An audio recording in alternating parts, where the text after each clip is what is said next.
So let me just get this. Okay, so Happy Tuesday. happy Tuesday, and welcome to Jenny Yelton. Um, she's the founder and executive consultant for Purpose Driven Solutions. Welcome, Jenny. I know we talk all the time, and it's nice to have you on the show again. Thank you. Excited to be And, here.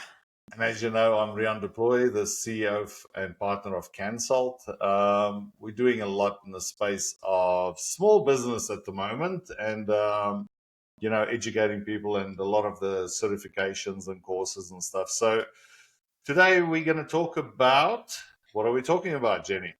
Well, it's interesting today because last time we talked about empathy and we talked about emotional intelligence. Yeah. And we're going to take a few minutes today to talk about how does that really apply when you have things in your external environment that make empathy difficult and make sometimes managing that emotional intelligence. And part of that is seeing people as individuals, because we talked about last time, empathy is not trying to be somebody else or live in their shoes, but just appreciate that they are who they are. Mm-hmm. And the whole idea is each person is an individual. So I encourage leaders to start with the idea of seeing their people as an individual, but also creating an environment that supports individuals, especially during challenging times. And I the think reality, that's the important bit. Yeah, anyone can steer a ship when the waters are nice and smooth. It's when there's a storm coming that you want those people up front. Yeah, especially if it's a hurricane. And we'll see, and sometimes those hurricanes, well, and right? You My live shutters for me, it's actually kind of interesting.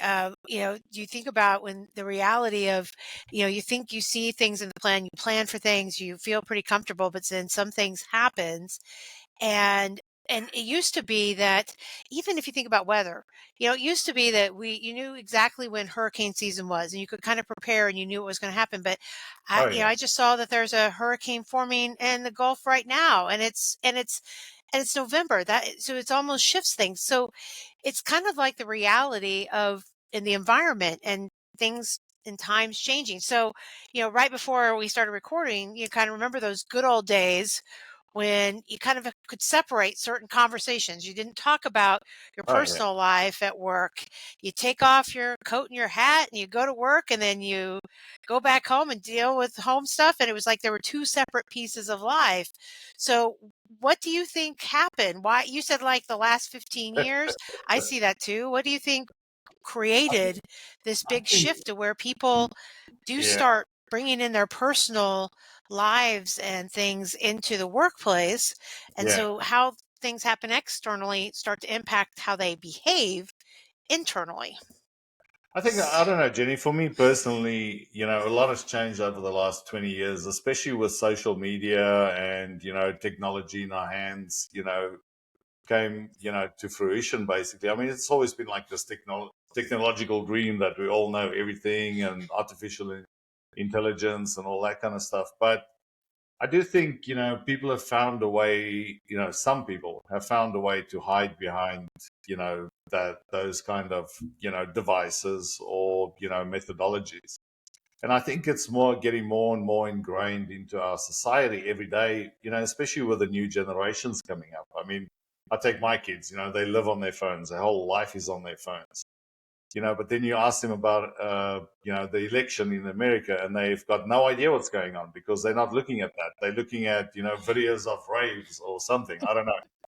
But I do think, the common dynamic of people actually, sympathizing and trying to understand the next person has gone out the window at some stage. And I'm not quite sure why, but I'm really hoping we start getting that back because at the end of the day, you look at all this stuff and we are, 8 billion people on earth, and we're all part of the same thing. We're all trying to live. We're all trying to get to the same point. We're all trying to get to, being successful or at least living a good life.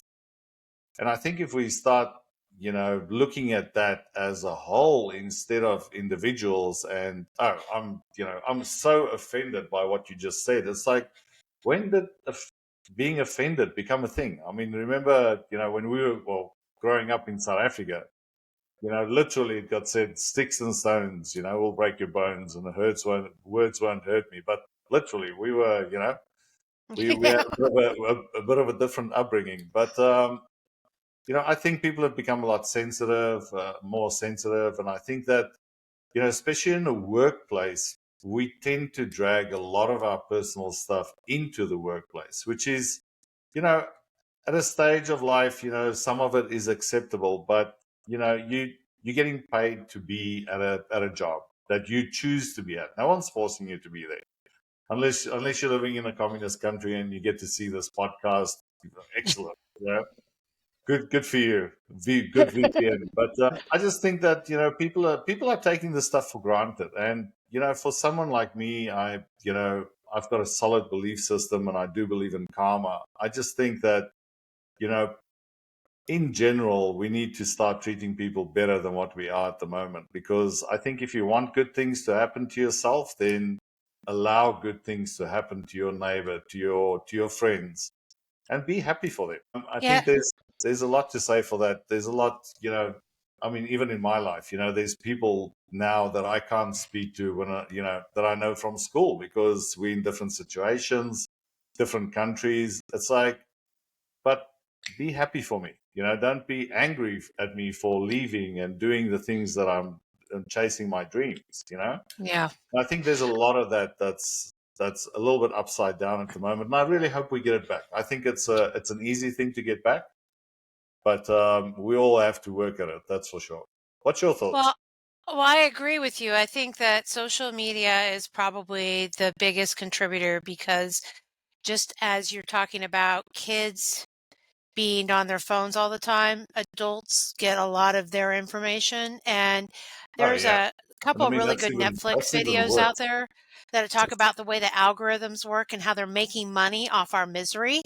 So Yeah, they're creating an environment of comparison to and where fear. we aren't as we don't we instead of seeing somebody's success and as an inspiration or seeing it as a congratulations, we see it as somehow it's taking away from us. It's more of a comparison, and Competition. that's Yeah. so I think the biggest thing is, you said 15 years, and I will tell you, probably a little longer than 15 years is the 24-hour news cycle.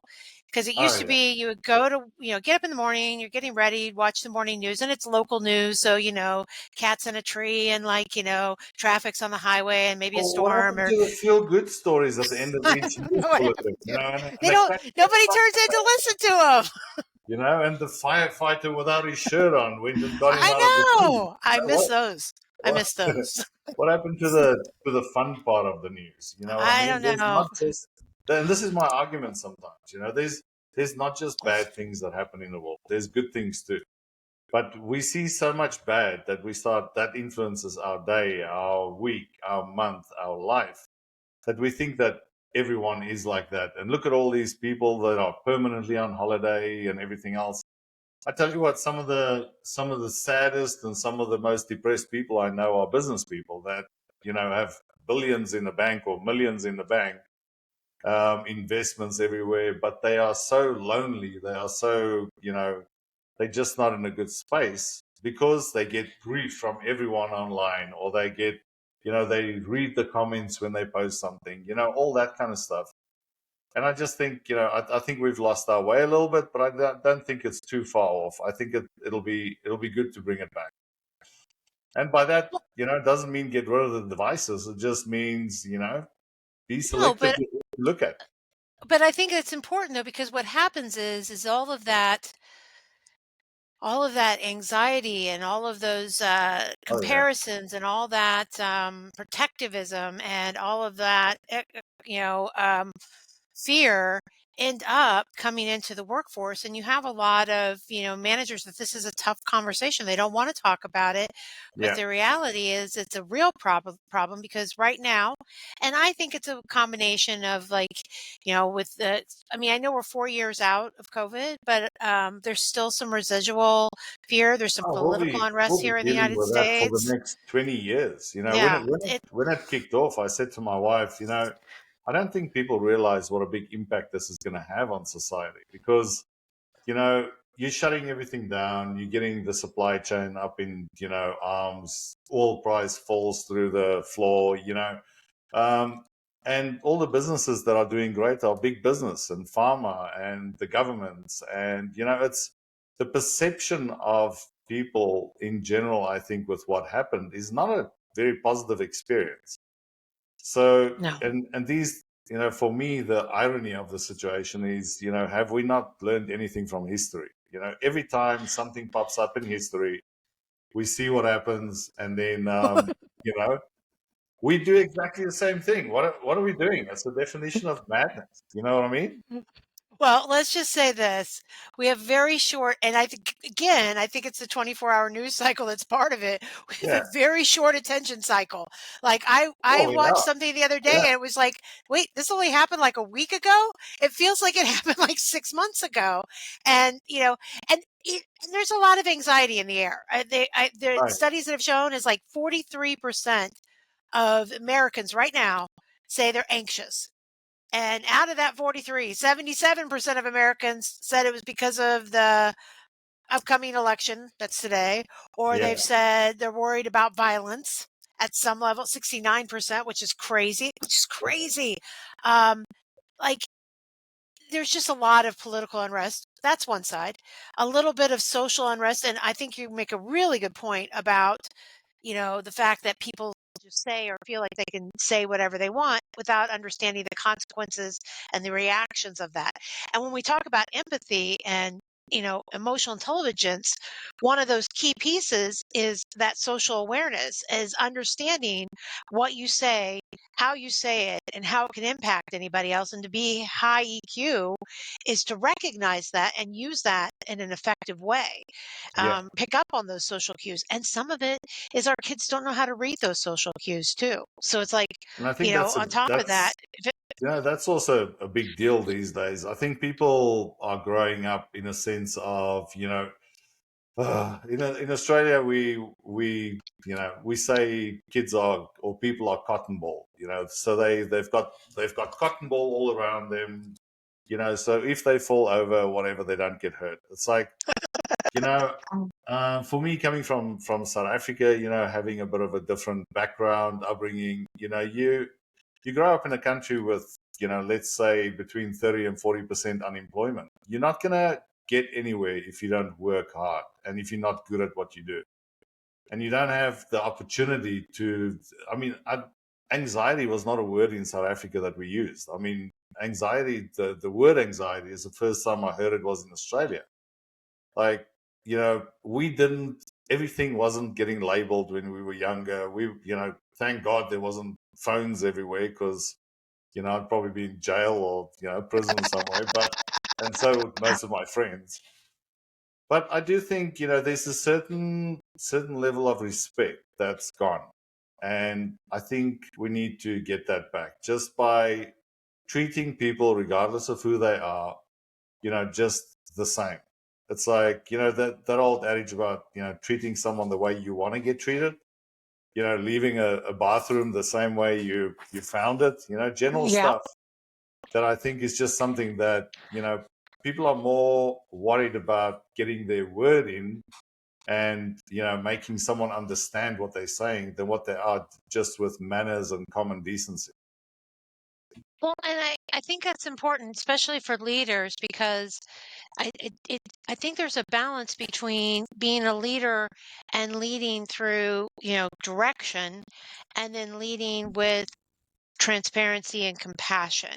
Like Yeah. actually listening to your employees, addressing the real issues. I used to joke, and I think I shared this joke with you, that there'd be no reality TV, there'd be no soap operas, is if people would just be honest and transparent without Oh, yeah. being scare tactics, without being but being real. Like this is what really could happen. And I think, some of our conversations and a little bit about what you just even shared is that some cultures are open to that. Like, look, this is the way it is. You just have to know it. And I Yeah. think that we are in a kind of a cotton ball society for a lot of reasons where we tend to try to protect people.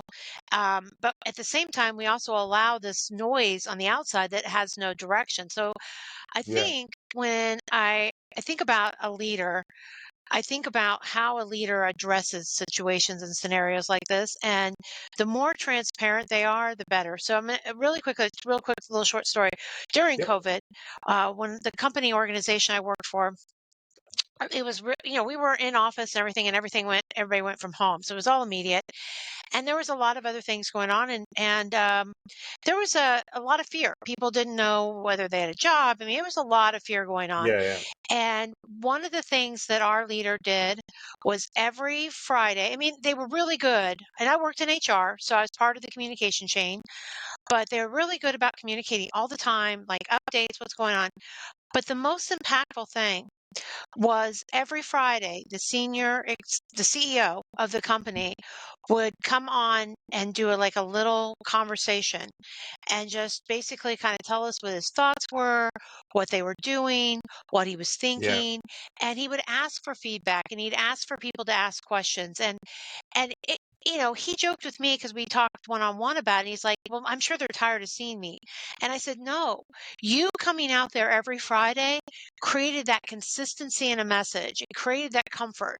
So yeah, in those things of being unknown and where I felt like I didn't know and I was uncomfortable and I was scared, you coming out there and just giving those just little messages, just because that's what people are afraid to change, is that unknown. They're scared of what they don't know. oh So yeah, create some comfort and confidence in what you're going to get. And that's where leaders can really step up.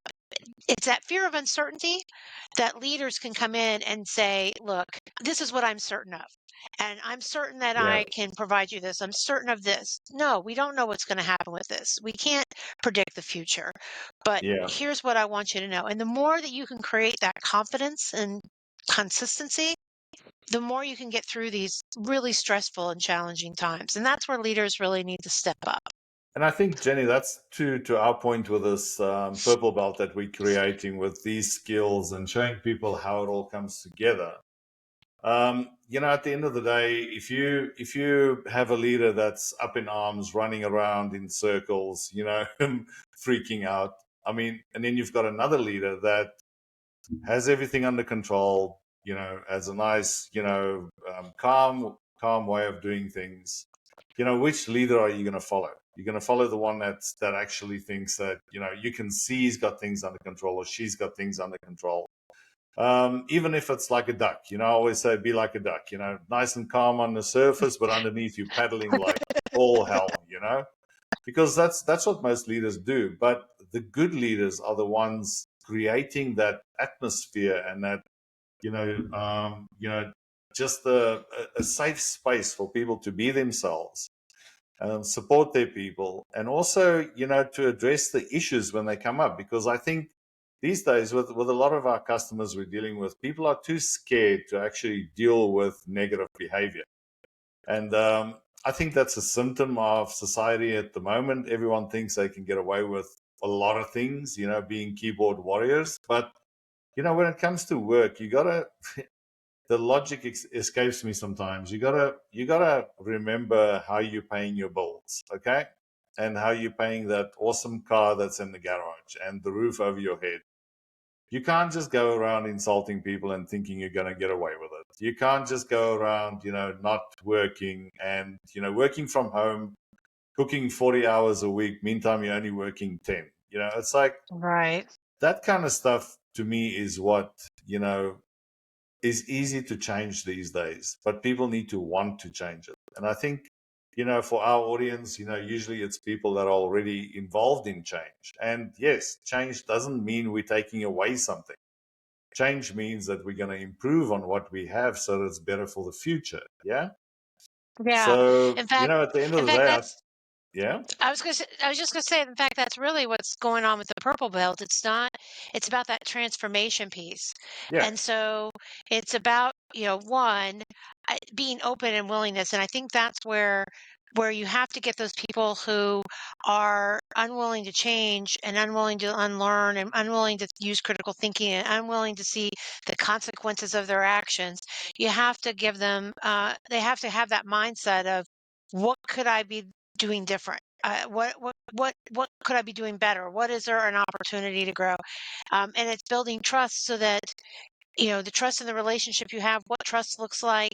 It's about being able to deliver feedback and good and bad. And actually, feedback's a scary thing on both sides. So how can you do it effectively? So Yeah, these are all aspects of the purple belt, because it's key to being an influential leader. And remember, leader does not always mean title and position. Leader is influence. So somebody could have the most senior title in the organization and not be a leader. and I Um, think you just touched on a very important point. I don't think people understand that leadership doesn't come with a job title. These days, I mean, it's. I still think we're living through extraordinary times. I mean, these to me is like, when really do people get to go through these things and have the technology like we do now to just have a chat about it, and we can talk about it, we can move on, we can give people advice, we can help businesses, all that kind of stuff. But at the end of the day, it all depends on the person and if they want to go through that. And I think people are so fatigued and stuff at the moment, especially with COVID, all the remote working, and now people getting forced to go back to the offices. And you got to understand there's reasons why these things happen. I mean, it only takes one person to mess it up for everyone. But at the end of the day, it's like companies in general, when they go through our change process, with the green belts, with value stream mapping, and just streamlining processes, you realize how much waste there is just in the processes, and then you start thinking how much waste is outside of those processes.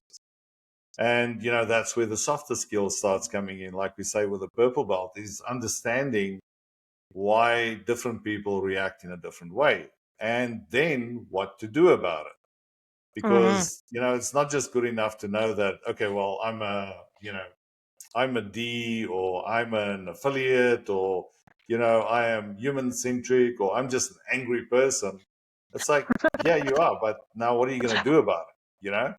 You're not going to go through life expecting everyone to now just treat you like that. That's unrealistic and complete bullshit, at the end of the day. But Yeah. if you look at the successful people in an organization, what do you notice about them, Jim? Me, the most successful people in the organization, one, are the ones that are open to learning and change and growth.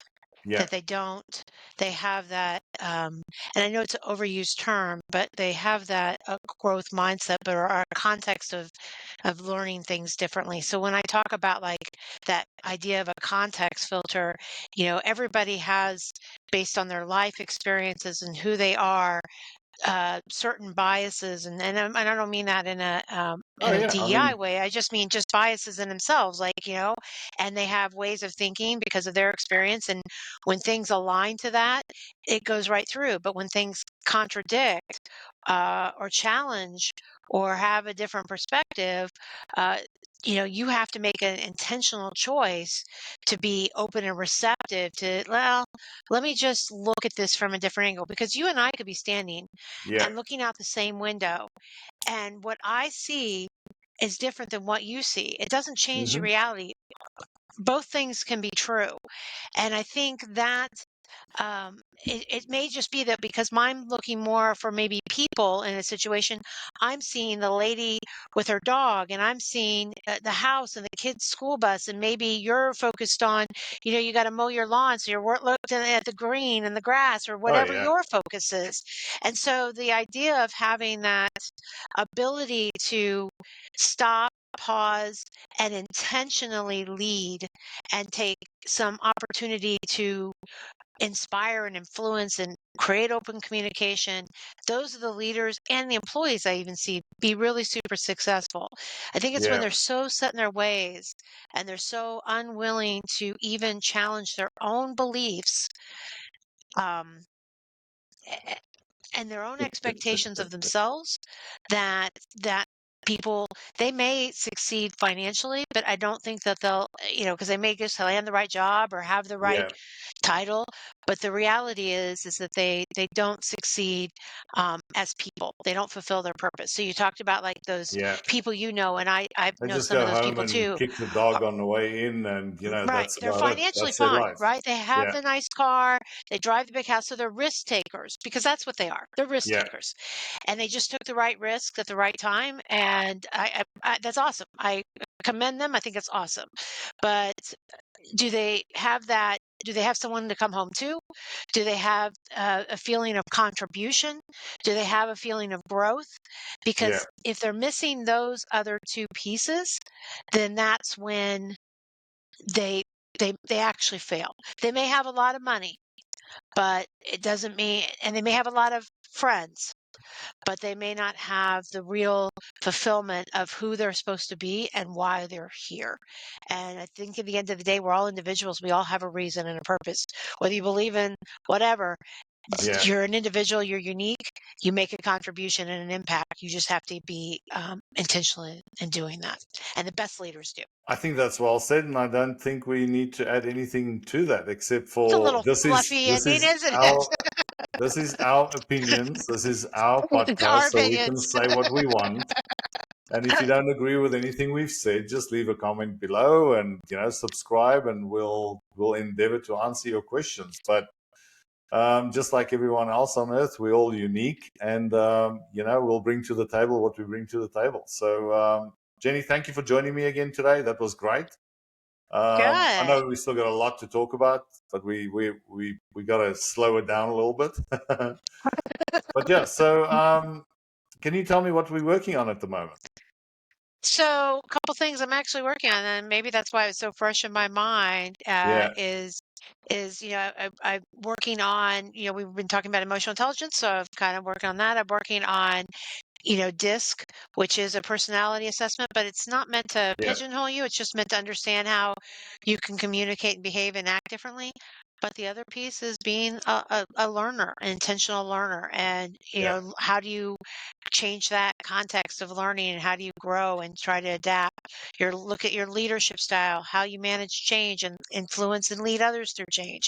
So the next time we talk, I think I really do want to talk about that more growth mindset because I yeah, think that you can't look, I can entertain you, I can create great content, you can have great content, people can take classes, pass all the tests, but until they've made a decision, an intentional decision to really shift and transform, there's no impact. So what yeah. what can I do to help people see the value in that transformation? So that's what we'll next time we meet, we'll talk about, but that's what I'm working on as well. Great. Well, thank you, Jenny, for your time, and we'll talk soon. All So right, signing off again. bye. Cheers.